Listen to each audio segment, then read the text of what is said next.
Good afternoon, students. So, morning we discussed about output stream functions, that is file output stream, byte array output stream, and filter output stream. So, in this byte array output stream, while executing that program, I did one mistakes. That's why the error came.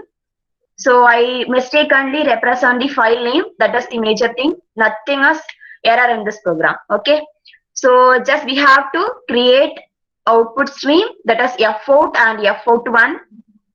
We have two text file, that is test and test1. So what are the content we have in byte array output stream location? All those can be distributed to the various files. That is the concept of using byte array streams. So we'll execute this one. So already I have a program in document. So just I'm executing this one.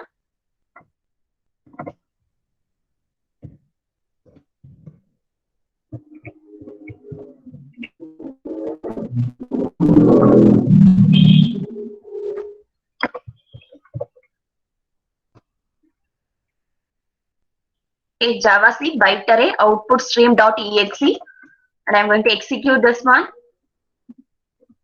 So it doesn't display anything, but we have two files, that is test and test1.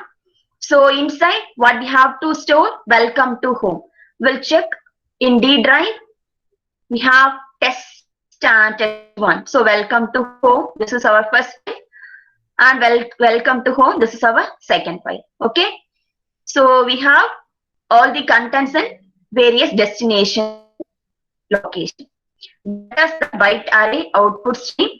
So next, already we discussed about the filter output stream.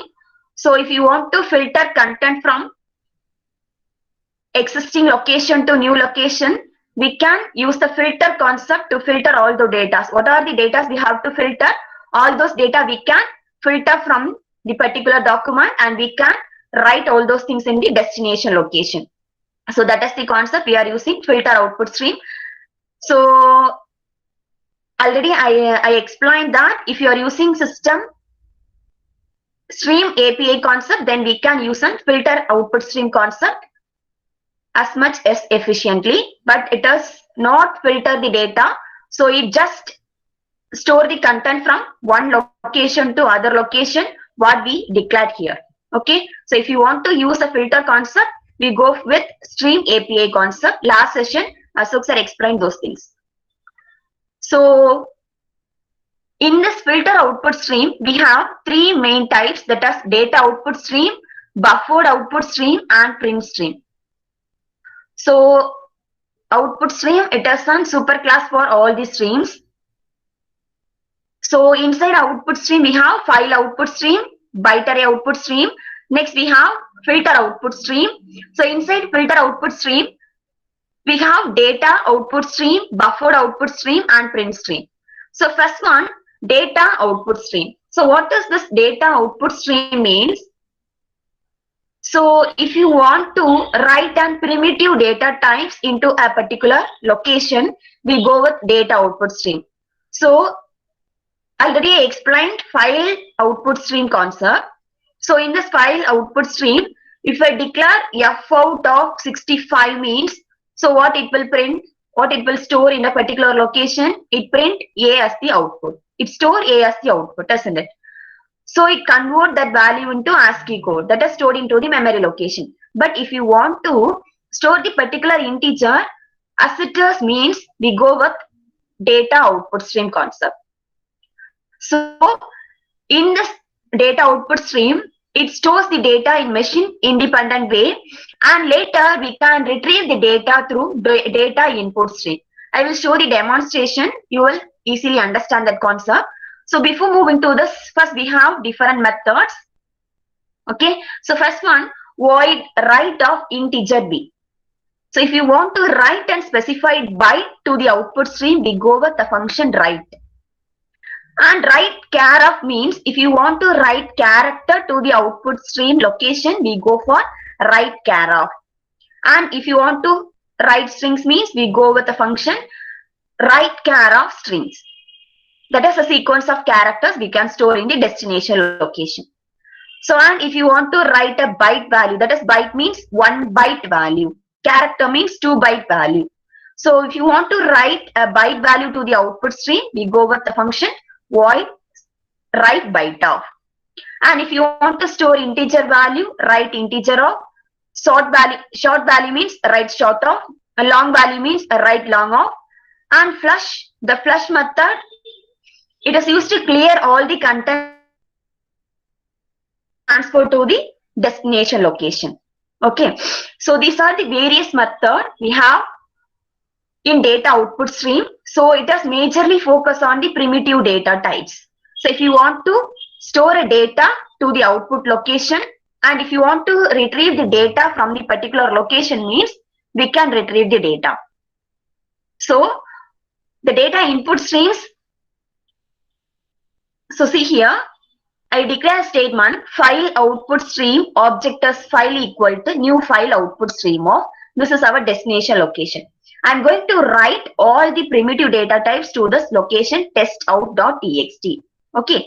So in other way, directly we can declare the statement how means data output stream. Here what operation we are going to perform? Primitive data types, that is data output stream operation. So I'm going to create a object for data output stream, that is data output stream data equal to new data output stream of new file output stream, that is a particular location. In this way also we can declare. For every program, in this way also we can declare, or in this way also we can declare. We can follow two different procedures to declare file output stream and data output stream. Okay, so first one, file output stream followed by file object equal to new file output stream of testout.txt. This is our destination location. I'm going to write all the data into this location. Okay, so next I'm going to store a primitive data values. For that I'm using the concept data output streams. So data output stream followed by object equal to new data output stream of. So if you are not declaring new file output stream of d::testout.txt means, otherwise we can directly declare file as an object. Okay, we can pass this to this data output stream constructor. Okay, so we can declare both the ways. If you declare these two statement means directly you can declare file as a constructor parameter. Okay, new data output stream of file, that's enough. So otherwise we can declare like this. So I'm going to write an primitive data types. So primitive data type means we have to follow some rules, that is object dot, what is the object for the data output stream? Data. So data dot write integer of, I'm going to write an integer value 5. Okay, write int of 5. Data dot write char of a, I'm going to write a character, and data dot write double of pointing values. Okay, so I'm going to write these values into a particular location. So later that I'm using a data input stream to read all the data. So if you want to read all the data, again we need a file input stream class. Okay, if you want to write data, we need file output stream and data output stream concept. If you want to retrieve data from a particular file, we need to represent file input stream and data input stream. So file input stream file 1 equal to new file input stream of data. Okay, so already data, it contain all the primitives values, isn't it? So inside the object data, it contain all the values 5a and 100.55. So I'm going to retrieve all the values. So file input stream file 1 equal to new file input stream of data. Okay, otherwise we can directly declare data input stream data 1 equal to new data input stream of new file input stream followed by the location. Okay, from which location I'm going to retrieve the value. Okay, so if you are not declaring this statement means what we have to do? First we have to represent file input stream file 1 equal to new file input stream of data followed by data input stream data 1 equal to new data input stream of what we have to declare here, file 1. Okay, we have to pass this object for the next constructor argument. Okay, so in this two different way we can declare input stream and output stream classes. So first we need to create a file output stream and we need to declare a data output stream, and if you want to retrieve the data, we must declare file input stream and data input stream. So already our data are present in the location d:\testout.txt. So from this particular location, I'm going to retrieve the data. So how to retrieve the data? I'm going to retrieve integer value, character value, double value. So integer a equal to data 1. So this is our object. So data 1 dot read integer of. Okay. So here I'm using the function read integer. Here I'm using the function write integer. And next char b equal to data 1 dot read char of, and double d equal to data 1 dot read double of. So I'm going to read those content from the particular location and I'm going to display the statement through console. Okay, so for that I'm declaring the statement system.out.println a space b space d. So I'm going to print a, b, d values. Okay, so we'll execute this one. So our file name is data output stream ex.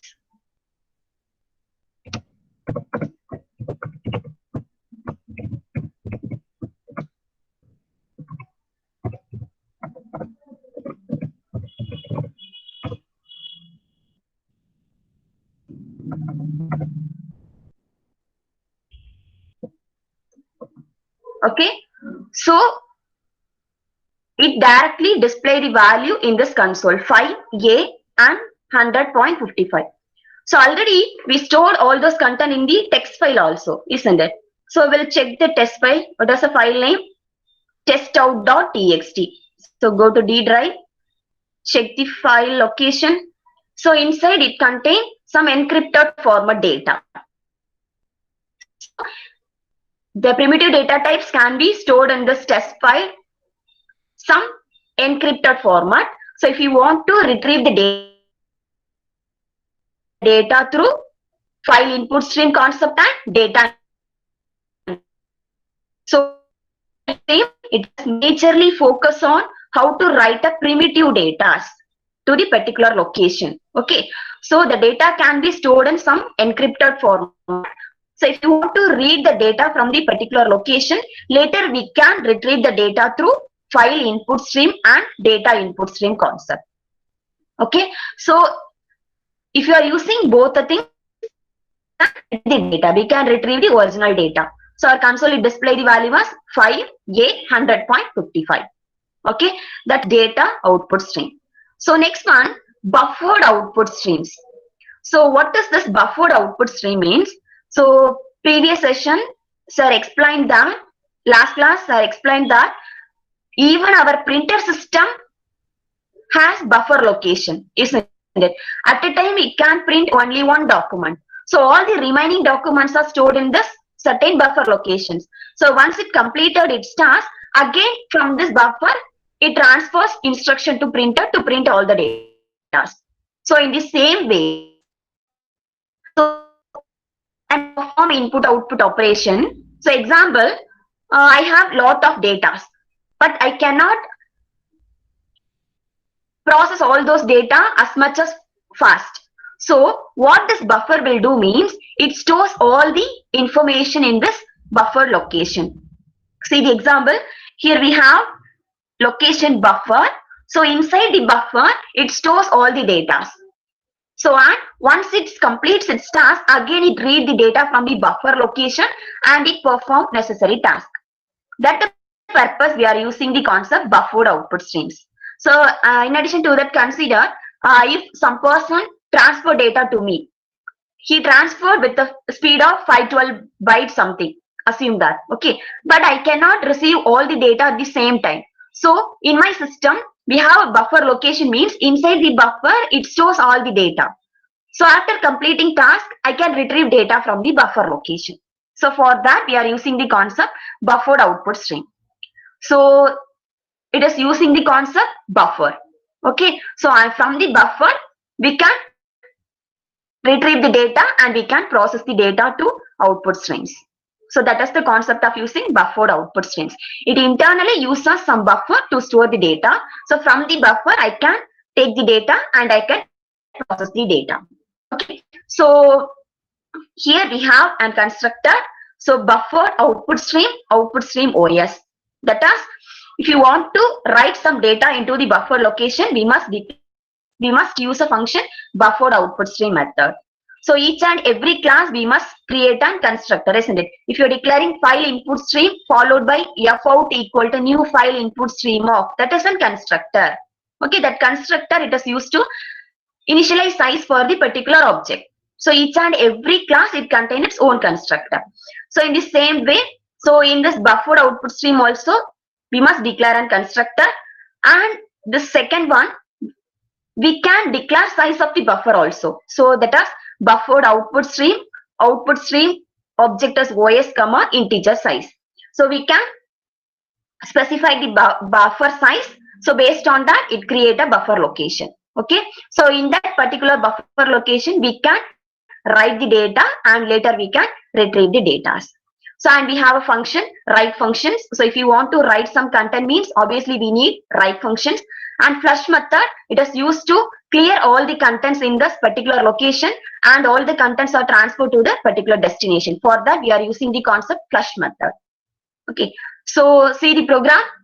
So first, I'm going to write the content into the location, that is testout.txt. So for that, first I need to create object for file output stream, that is file output stream fout equal to new file output stream followed by our location.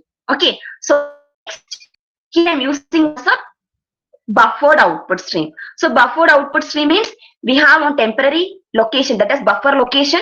So what are the contents? We have all the contents are stored in the buffer location. So from the buffer location, again we can transfer to the destination location. So see here, string s equal to welcome to Java T-point. This is our string value. So I have later, here we are using array concept to read all the characters and that is converted into bytes that is allocated to this array location B. Okay, so again through this object B out, I'm going to write all the data. So B out dot write off. Okay, so again this B out dot write off, it stores all the data to which location?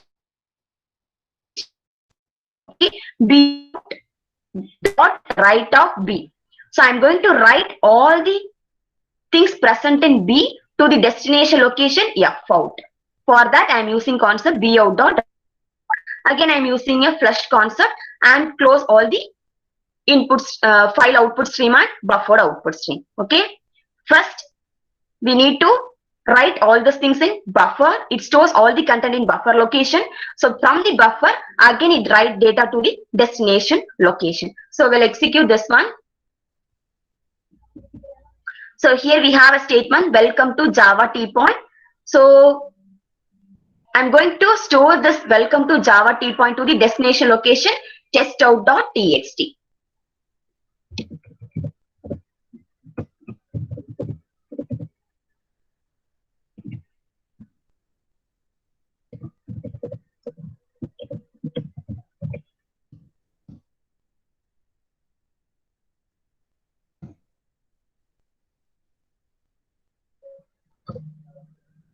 So it displays the message as success because see the program, I declared a statement system.out.println success. So it displays the statement success. So we'll check this document testout.txt. So that is present in our local disk D. So what is our statement? Welcome to Java T-point. Sorry, we'll check this.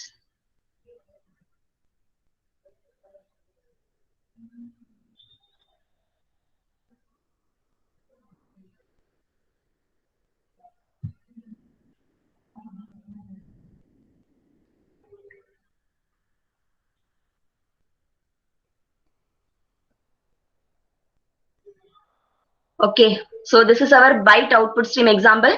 So here I declare a statement, welcome to Java course, that is stored in the testout.txt. Okay, so if you want to change this content, welcome to Java T-point.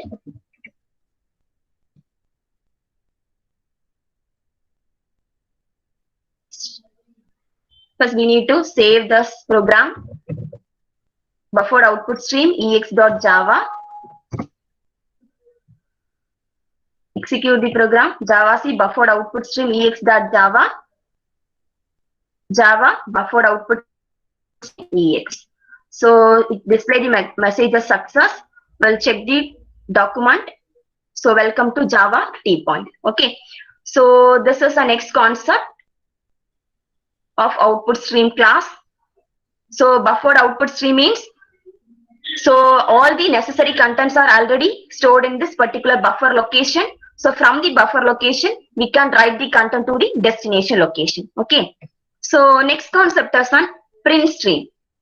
So what does this print stream means? So whatever the content we have, all those contents can be directly stored in this destination location. So initially I explained file output stream concept.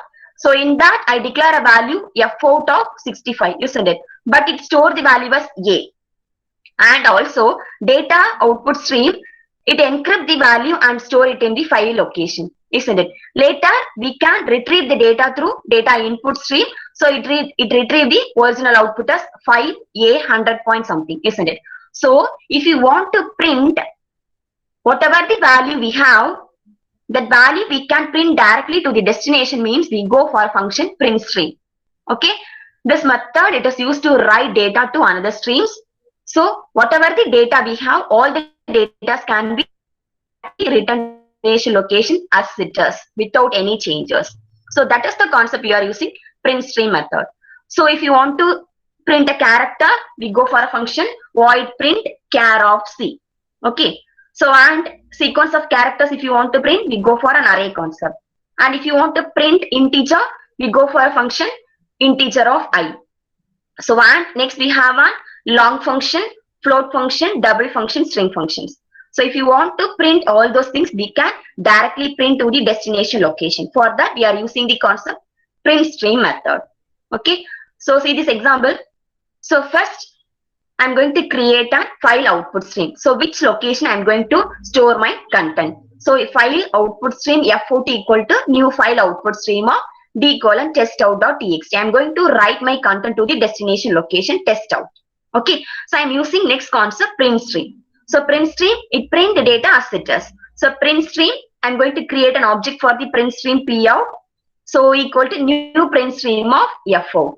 Okay. So I'm going to print all this content to this destination location f out. Okay, so that is why we declare here f out. So p out dot println 2016, p out println hello Java, p out println welcome to Java. Okay, so I'm going to print all those things. This is just normal like a print statement. Okay, so it print all the contents to the destination location. So we'll check this one, print stream test our file name. Okay.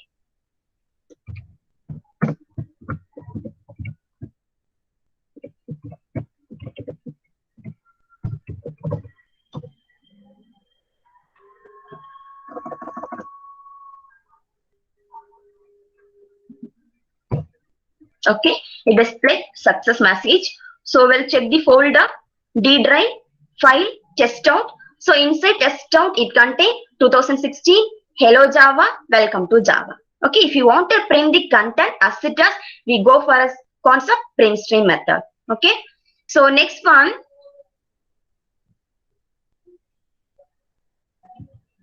piped output stream. So what does this piped output stream means? So it uses the concept thread to read and write values. See the diagram. So here we have a thread 1. Thread 1, it write the data to the pipe, and thread 2, it read the data from the pipe. Okay. So output for the one thread does input to the next thread. That is the concept of using piped output streams. So if how to connect these two pipe means, we can use a concept method connect off method. See here, using connect off method, we can combine both the piped output stream and piped input streams. So one thread, it write the data, second thread, it read the data. Here we are using the concept thread. So this is our next unit. So we will discuss the thread concept in detail later. Okay. So here thread 1, it writes data to the pipe. Okay, so this pipe was connected with this input pipe using connect off method. So and thread 2, it read the data from this input stream pipe. Okay, so output of the one pipe was input to the next pipe. That is the concept of using piped output stream. So see the program. If I explained all those things means you will get some confusion. So next units we will discuss all those things. Okay, just I am explaining overview. So here I am going to declare an output stream, piped output stream Pout equal to new piped output streams. So output of the one pipe was input to the next pipe. So first I am declaring output stream. Next I am declaring a statement, piped input stream of Pn equal to new piped input stream. So here we have a pipe output stream and pipe input stream. So how to connect both the pipe? Pout, that is an object for output stream dot connect of Pin. I am going to connect with output stream with this input stream. Okay, so whatever the thread T1 it do all the task is retrieved by thread T2. Okay, so first it has a value 65 and it increment 66, 67, 68. It increment up to 90. So once thread T1 it completes its task, again thread T2 it read all the data. So for that here what we are using Pout dot write of I. So I am going to write the data. Which data? I. Okay. So in the same way thread T2 it contain Pin dot read of. Okay. So that is the concept of using piped output streams. We have output stream and we have input streams. So if you want to transfer data from output stream to input stream, we must use a function connect method. Okay, object output stream object dot connect of input stream object. So and we have a thread method. So inside we have a run method. That is compulsory. We will discuss those things later.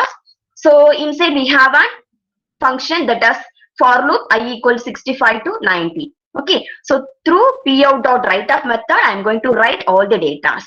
And thread T2 it read the data, that is Pin dot read of. Okay, if you want to, I will show the demonstration.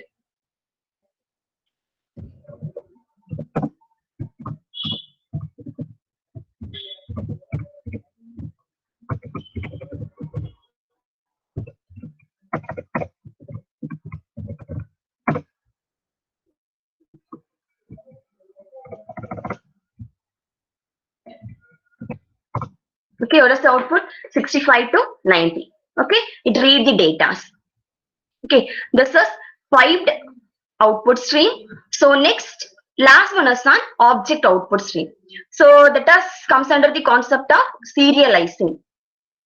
So we have serializing concept and deserializing. If you are applying serializing concept means that comes under the concept of object output stream. For that we are using the function write object of. Okay, so if you are performing deserializing object, that comes under object input stream, it contains read object of method. So see the program. Here I declare a statement string s1 equal to welcome to Java and string s equal to 23. Okay, so and I am going to create an output stream, file output stream, that is file output stream f out equal to new file output stream of. So I am going to write content to this destination location f. So and object output stream out equal to new object output stream of f out, that is object for the file output stream. So I am going to write objects, that is string it is considered as an objects. So out dot write objects of s1. So and if you want to write this integer means out dot write integer of s. Okay, so in this way we can write the content to the destination location, but the destination location it contains the data in some encrypted format. Okay, and through this file input stream function and object input stream function, we will get the original data. Okay, so if you want to write data, we have to use object dot write object dot write integer of. In the same way, if you want to read the content, we have to use object dot read object dot read integer of. Okay, so one more thing. So here I am declaring string and integer. So consider you have a class student. So inside the class we have roll number, name and marks. Okay, so if you want to retrieve all the data present in the student class means what we have to do? First, we need to create object for the student class, isn't it? Student followed by object equal to new student. So using this particular object, I can retrieve all the data. That is the concept of using object output stream. Listen, we have a class student. So inside we have different values, that is roll number, name, marks. Okay, if you want to retrieve all the data, we directly use the particular object name dot write object of, it will display all the values. So here I'm using the statement out dot object of S1, isn't it? S1 place, if I'm declaring the object name EMP, means it retrieve all the data. Okay, that is the concept of using object output streams. So whatever the contents present inside the object, all those things can be retrieved. That is object output stream. That is called a serialization. Deserialization means, so whatever the content present inside the file, that can be read by this object input streams. I will show the demonstration. So whatever the content present in the particular object, we can retrieve all the data. Okay. File name is object output stream exe.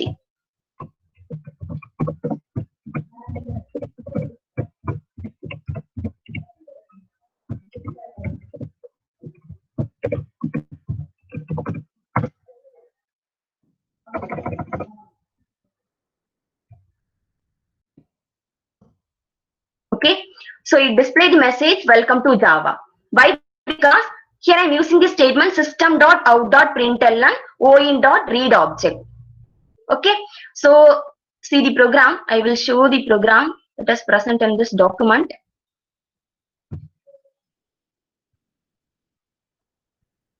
So I'm executing only the string value. Okay, so string s1 equal to welcome to Java. Okay, this welcome to Java is displayed in this console. Why? Because I'm using the function system.out.println. So that is the particular content is read from this file to the destination location, that is console. For that, I'm using the function system.out.println oin.read object of. So I have a folder, sorry, I have a text file that is F.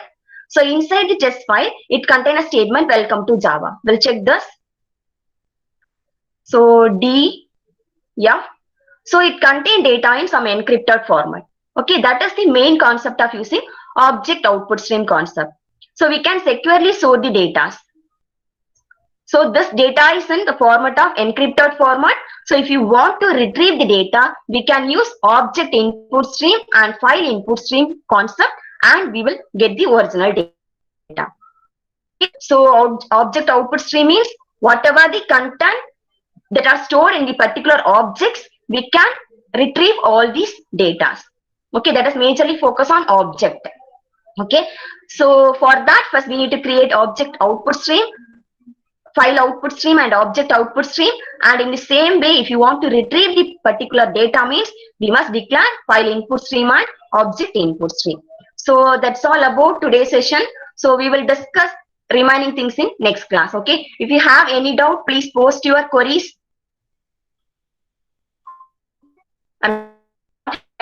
Again,